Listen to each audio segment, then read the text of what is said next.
Student, आज हमारा जो टॉपिक है वो है ज़ीरो ऑर्डर रिएक्शन की इंटीग्रेटेड रेट इक्वेशन। तो आज हम वो डिराइव करने जा रहे हैं। ऑर्डर ऑफ रिएक्शन को फाइंड करने का हमारे पास ये एक मेथड है। ऑर्डर ऑफ रिएक्शन को फाइंड करने के लिए हम 5 मेथड इम्प्लीमेंट करते हैं, जैसे कि ग्राफिकल मेथड हो गया, इंटीग्रेटेड हो गया, इनिशियल रेट हो गया, ऑसवर्ल्ड है और हाफ लाइफ है। तो ये इनमें से एक मेथड है zero order reaction integrated form में। फर्स्ट ऑफ ऑल जो रिएक्टेंट है वो प्रोडक्ट में कन्वर्ट हो रहा है। मैंने एग्जांपल ली है ammonia in presence of metal catalyst platinum and palladium. मेरे पास नाइट्रोजन और हाइड्रोजन की फॉर्मेशन हो रही है। जो अमोनिया गैस है, ये जो रिएक्शन है मींस अमोनिया का डिकम्पोज होना, वो अमोनिया पे डिपेंड नहीं करता, उसकी कंसनट्रेशन पे डिपेंड नहीं करता। अमोनिया का डिकम्पोज होना डिपेंड करता है कि हम जो मेटल ले रहे हैं प्लैटिनम एंड पैलेडियम, ये उसके ऊपर डिपेंड करता है। हमारे पास जो मेटल है, एज यू ऑल नो कि मेटल के ऊपर क्या होती है, जो मेटल सरफेस होता है इसके ऊपर कैविटीज़ होती हैं, छेद होते हैं, रफ सरफेस होता है। जब भी ये जो गैस है इन कैविटीज़ रफ सरफेस में ऐड ऑन हो जाती है, तो जब तक कि वो रिएक्टेंट प्रोडक्ट में कन्वर्ट नहीं हो पाता तब तक जो न्यू गैस है वो ऐड ऑन नहीं हो सकती। जो रिएक्टेंट है वो मतलब आप जितना मर्जी प्रेशर इंप्लीमेंट करते रहो उसके ऊपर कोई भी इम्पैक्ट नहीं पड़ता। आपने पहले अमोनिया गैस दे दी है, जब तक कि वो जो है वो प्रोसेस उसकी होके वो N2 और H2 बन के वो बाहर नहीं निकल जाता, वो दोबारा जो NH3 है उसकी एडिशन नहीं हो सकती है।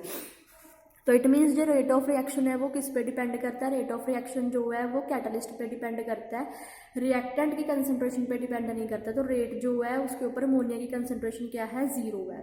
रेट ऑफ रिएक्शन को हम कैसे लिखते हैं? Decrease in concentration of reactant with respect to time, क्योंकि रेट ऑफ रिएक्शन कंसंट्रेशन जो रेट ऑफ रिएक्शन है वो रिएक्टेंट की कंसंट्रेशन पे डिपेंड करता है। डन। उसके बाद जो डिक्रीज इन कंसंट्रेशन हो रही है, तो डिक्रीज को मैंने विद नेगेटिव साइन से शो किया है। तो कंसंट्रेशन जो है समय के साथ जो है वो डिक्रीज हो रही है, तो मैंने इसका डेरिवेटिव लिया है d/dt। नेक्स्ट इसके बाद मैंने क्या किया कि ये जो प्रोपोर्शनैलिटी कांस्टेंट लगाया था इसे मैंने हटा दिया विद के रेट कांस्टेंट के साथ, फिर मैंने क्रॉस मल्टीप्लाई कर दिया। नेक्स्ट मैंने क्या किया, मैंने दोनों तरफ जो है वो इंटीग्रेशन कर दिया। इंटीग्रेट करने के बाद मेरे पास क्या आया कि जब हम कभी किसी भी डेरिवेटिव की इंटीग्रेशन करते हैं तो उसका आंसर वही रहता है। तो अब मेरे पास मैंने आर के डेरिवेटिव की इंटीग्रेशन की तो आर आया, dt की मैंने इंटीग्रेशन की तो उसका आंसर t आया। नेक्स्ट जब कभी भी हम इंटीग्रेशन करते हैं तो हम एक कांस्टेंट लगाते हैं, तो मैंने वो कांस्टेंट लगा दिया।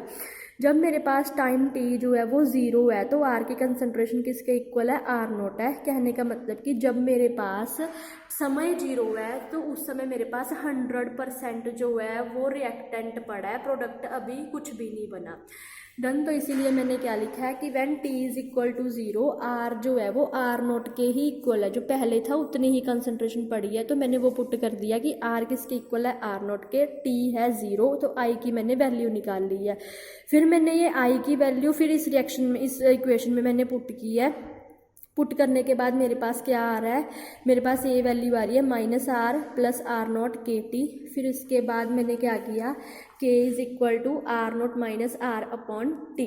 तो ये मेरे पास जो है वो ज़ीरो ऑर्डर रिएक्शन के लिए निकल के आ रही है equation. If you want to find rate constant for zero order reaction and time for zero order reaction, then you can use this equation. Next आ रहा है half life period for zero order reaction. Half life period क्या होता है? Half life period means when the half of the reaction get completed. जब half of reaction जो है हमारी वो कंप्लीट हो जाती है तो उसे हम उसका हाफ लाइफ पीरियड बोलते हैं। तो सपोज मेरे पास ये जो है ज़ीरो ऑर्डर रिएक्शन है, तो रिएक्टेंट प्रोडक्ट में कन्वर्ट हो रहा है। तो अब जब टाइम 0 था मीन्स अभी रिएक्शन शुरू नहीं हुई, तो मेरे पास जितना पहले रिएक्टेंट था उतना पड़ा है। फिर जब मेरा समय आधा हो गया तो मान लो मेरी आधी रिएक्शन कंप्लीट हो चुकी है, तो 50% रिएक्टेंट पड़ा है, 50% जो है प्रोडक्ट में कन्वर्ट हो गया। तो इट मीन्स मैं अब ये बोल सकती हूँ कि जब मेरे पास जो टाइम है वो हाफ हो गया, तो r किसके इक्वल है? r R is equal to R not की हाफ के। जो मेरे पास आर की कंसनट्रेशन है वो किसके इक्वल है, मीन्स मेरे पास ये जो कंसनट्रेशन है वो किसके इक्वल है, अगर मैं इसकी हाफ कर देती हूँ तो वही वैल्यू निकल के आ रही है। मैंने वही यहाँ पे लिखा है R is equal to R not upon 2। तो मैंने क्या किया, अब आर की जगह मैंने, इस आर की जगह मैंने किसकी वैल्यू पुट कर दी है, आर नॉट अपॉन 2 की वैल्यू पुट कर दी है। फिर एलसीएम लेने के बाद मेरे पास ये इक्वेशन सॉल्व करके क्या निकल रही है, T is equal to R not upon 2 के। अब आप ऐसे भी लिख सकते हो कि के इज इक्वल टू, अब के को इस तरफ रख लोगे तो भी ठीक है, आप टी को इस तरफ रख लोगे तो भी ठीक है। तो this is integrated zero order reaction.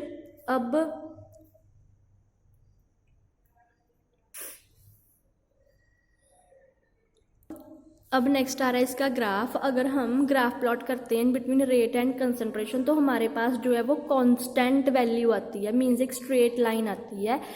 ये आइडेंटिफिकेशन है कि दैट इक्वेशन या that reaction is zero order reaction.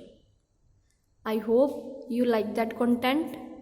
Please like the video and subscribe the channel also. Thank you.